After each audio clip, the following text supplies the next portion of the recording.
তো প্রিয় দর্শক বন্ধুরা, আবাস যোজনা এলো কড়া নিয়ম। এবার থেকে কিন্তু আবাস যোজনার যে সমস্ত ব্যক্তির নাম দেওয়া রয়েছে সেই সমস্ত ব্যক্তিতে হবে মুচ লেখা, তবেই কিন্তু মিলবে এবার আবাসের টাকা। এমনই কিন্তু কড়া নিয়ম জারি করলেন রাজ্য সরকার তরফ থেকে। তো এই মুচ লেখা কি নিয়ম আপনার যে জারি হয়েছে তা সম্পূর্ণ জানবো ভিডিওর মাধ্যমে। আপনি অবশ্যই ভিডিও সম্পূর্ণ দেখবেন। চ্যানেল নতুন, চ্যানেলটা অবশ্যই সাবস্ক্রাইব করে রাখবেন। তো প্রিয় দর্শক বন্ধুরা, রাজ্য সরকার একটা নতুন নির্দেশ কিন্তু জারি করলেন। যে সমস্ত ব্যক্তিদের বাড়ি তৈরি করার জন্য কিন্তু নাম রয়েছে সেই সমস্ত ব্যক্তিদের কিন্তু এখানে নতুন একটা নির্দেশ কিন্তু জারি হয়ে গেল, যেটা বলা হয়েছে যে শুধুমাত্র বাড়ি তৈরিতেই জারি নির্দেশিকা, মুচলেখা দিলে আবাসের টাকা। অর্থাৎ এবারে কিন্তু আপনাদের মুচলেখা না দিলে আপনারা কিন্তু সে আবাসের টাকা কিন্তু আপনারা পাবেন না।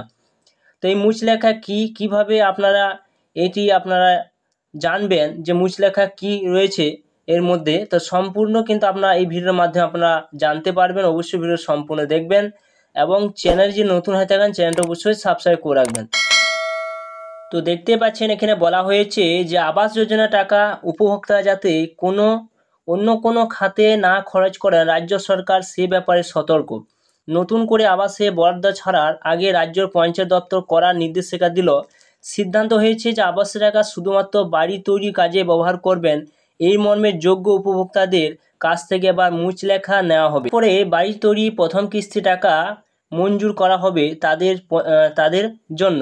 পঞ্চায়েত দপ্তর সূত্রে জানা গিয়েছে যে আবাস প্লাসের পূর্বেকার তথ্য অনুযায়ী গ্রামীণ আবাসের ক্ষেত্রে রাজ্যের অন্তত 30 থেকে 40,000 উপভোক্তার বাড়ির অসম্পূর্ণ এর একটা বড় অংশ টাকা নিয়েছে কিন্তু কাজ শেষ করেনি। এমন ঘটনায় পুনরাবৃত্তি আটকাতে যোগ্য উপভোক্তাদের কাছ থেকে মুচলেখা নেওয়ার সিদ্ধান্ত নেওয়া হয়েছে।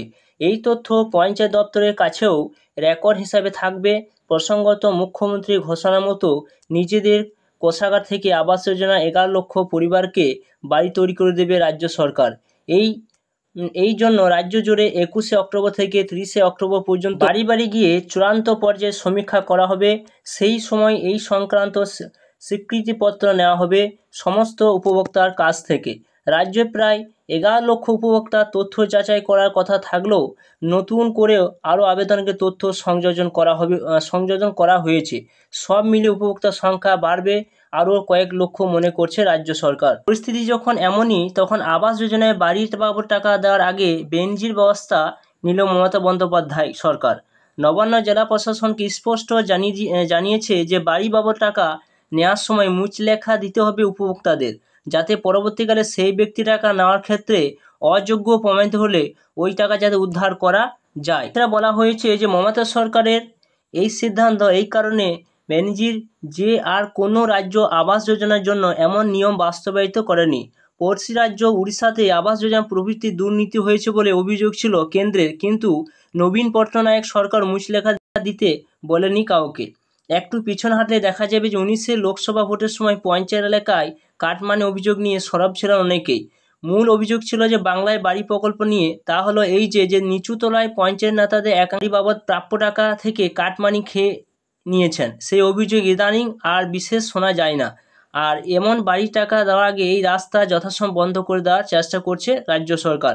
অর্থাৎ মুচলেখা এমন একটা অঙ্গীকারপত্র যেখানে উল্লেখ করা থাকবে যে যেই টাকা দেওয়া হচ্ছে সেই টাকা অন্য কোনো খাতে আপনি খরচা করতে পারবেন না, শুধু আপনাদের ঘরের জন্য সেই টাকা দেওয়া হবে। যদি সেখানে কোনো আপনার অযোগ্য প্রমাণিত হয় তাহলে কিন্তু সেই টাকা কিন্তু আপনাদের ফেরত দিতে হবে।